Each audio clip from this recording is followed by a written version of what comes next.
बिस्मिल्लाहिर्रहमानिर्रहीम। अस्सलामु अलैकुम वरहमतुल्लाहि वबरकातुहू। ऑनलाइन कुरान अकेडमी की जानिब से आज घर में दाखिल होते वक़्त की कुछ सुन्नतें जानेंगे। इंशाअल्लाह ताला हम इनसे ला इल्म होते तो इन पे अमल नहीं कर पाते। आज इनसे आगाही हासिल करेंगे खुद भी, और साथ साथ सदका जारिया की नीयत से इसको अपने तमाम दोस्तों के साथ हम ज़्यादा से ज़्यादा शेयर करेंगे, ताकि ये सुन्नत अमल जब हमारी तवस्सुत से ज़िंदा हो, इसका पूरा पूरा सवाब आप हमें और मुकम्मल रूहानी असरात हासिल कर सके। अगर आप अब तक हमारे चैनल पे ने आपने चैनल सब्सक्राइब नहीं किया, सबसे पहले अपने चैनल को सब्सक्राइब करना है और बेल आइकन के बटन को लाजमी आपने प्रेस कर देना है, ताकि ऐसी ही मुफीद न्यू वीडियोस के नोटिफिकेशन आपको बर वक्त बआसानी पहुंच सके। सुन्नत देख लीजिए। बिस्मिल्लाहिर्रहमानिर्रहीम।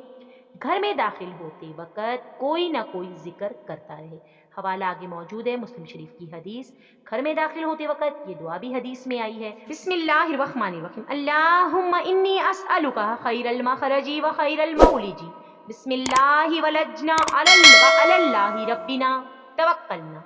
अबू दाऊद की हदीस। बिस्मिल्लाहिर्रहमानिर्रहीम। घर में मौजूद ख्वाह बीवी हो बच्चे हों, उनको सलाम करना। अफजल अमल है, जब भी आप घर में आए, कोई मौजूद हो या ना हो, या बीवी बच्चे मौजूद हो, अस्सलामु अलैकुम वरहमतुल्लाहि वबरकातुहू ऊंची आवाज में सलाम किया कीजिए। जब घर वालों ने में से किसी के भी बेपर्दा होने का वक्त हो या अंदेशा हो, यानी कि वो वक्त आराम का हो, तो इतला देकर घर में दाखिल हो, दस्तक देकर सलाम करके घर में दाखिल होना चाहिए। सुन्नत नंबर 5 देखिए, घर वालों को कुंडी से या पैरों की आहट से या खनखराने से, यानी कि किसी भी आवाज़ निकालकर खबरदार कर देना चाहिए।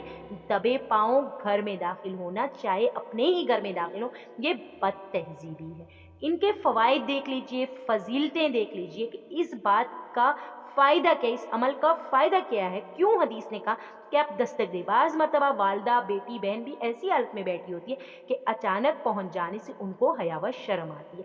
मगरिब के बाद खाने की वही सुन्नतें हैं जो पहले लिखी गई हैं, ध्यान में रखें। अब आप याद रखिएगा कि चूँकि हम इन सुन्नतों से दूर हो चुके, यही वजह है कि आज माशरे में इंतहाई बिगाड़ है, आज माशरे में जुल्म की दास्तानें हैं। कुछ और वजह नहीं, वजह यह है हम सुन्नतें भूल बैठे। अगली सुन्नत देखिए, इशा की नमाज पढ़ने से कबल ना सोएं। मुबादा इशा की नमाज जमात से फोत ना हो। बच्चों को दीन की बातें बताने का ये अच्छा वक्त है। अब आप इशा की नमाज की तैयारी करें।